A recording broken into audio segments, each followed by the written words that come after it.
Hi guys! Welcome back to another vlog. So today, pag-uusapan natin yung bagong loan app. Bago ba talaga or bago lang palit ng pangalan? Pagbabasihan mo lang yung sinasabi niya dun sa Google Play Store, mukha siyang promising. And this loan app is 1 million peso loan app, which I bet na-encounter nyo na somewhere. Surprisingly, na-approve ako sa loan app na to. But I suggest you watch this video first because ang dami nyo dapat malaman sa loan app na to.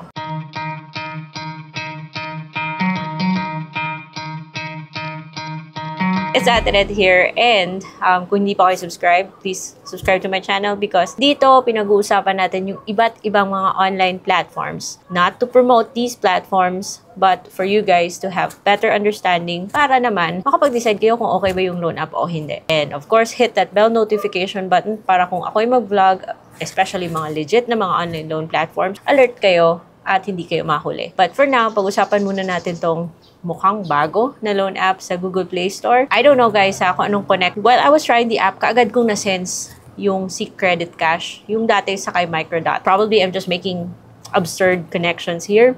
Kasi this video is based on my personal experience and understanding. Pero pakinggan nyo ako guys. Dapat aware kayo sa mga ganito. So napansin ko na si Credit Cash, which was under kay Microdot Lending, and I vlogged about it 2 months ago, ay nawawala sa Google Play Store. And here comes 1 million peso. Na sabi niyang pangalan niya is 1 million, pero yung maximum na ino-offer niya is 25,000 pesos. So itong si 1 million peso na sabi ay under daw sa Your Solutions, ganon. Sabi niya ay legit. When I went to the Securities and Exchange Commission website under the list of recorded online lending platforms, sinearch ko yung registration number and hindi ko mahanap si Your Solutions or si 1 million peso app. And siguro bago, I don't know what the deal is, but para sa akin, kung ako'y masusunod, I would not take the risk sa mga loan apps na wala sa list of recorded online lending platforms. But for your sake, guys, tinry ko pa rin siya para magkaroon kayo ng heads up. Ayaw magpa-screenshot yung loan app na to. Naku, pinahirapan pa ako, guys. So, X na kagad. Humingi rin siya ng phone number. Nag-ask siya na i-bind daw yung Google that. Sabi niya, you can skip. No way. Bakit ko naman i-bind yung Google account ko? Nagulat ako, guys, na yung OTP ay nanggaling po kay Credit Cash.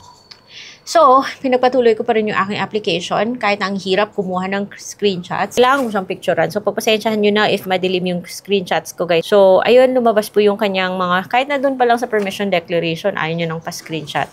And, yun, 25,000 na yung maximum niyang pwede niyang ipautang.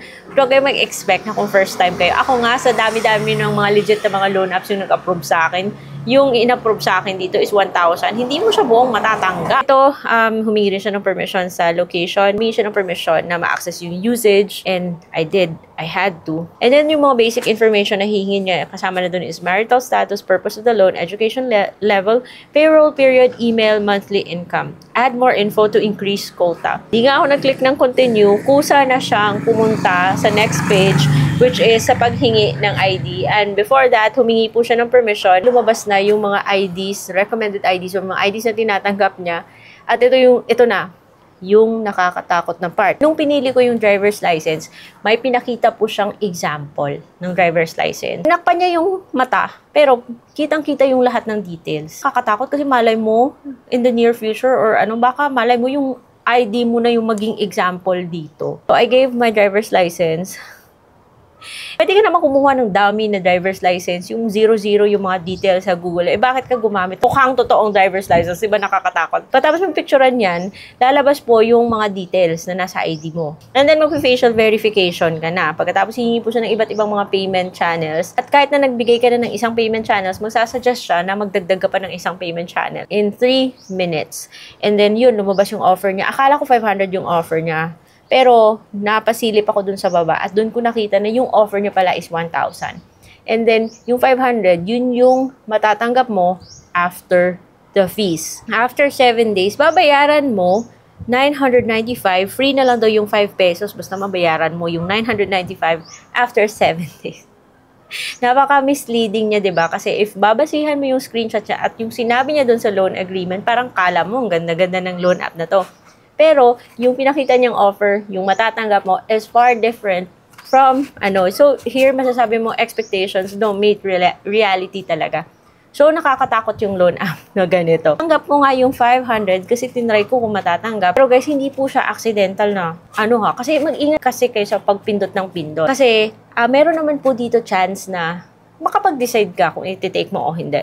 For example, dito sa 500, o lumabas naman sa baba na 1,000, and then meron pong more na may arrow dun sa right side, na pag i-click mo, dun talaga lalabas yung totoong anyo ng loan niya na to or yung offer na to.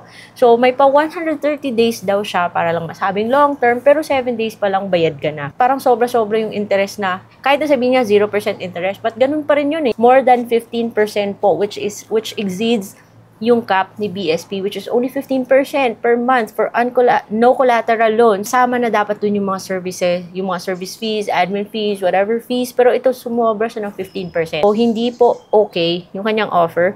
And kung ako yung masusunod, I would stay away from online loan platforms like this. Kasi para sa akin, it's not good. So, I'm not sure kasabihin nyo ako yung nag-confirm nito. I am not sure kung bakit. Meron siya mga credit cash vibes.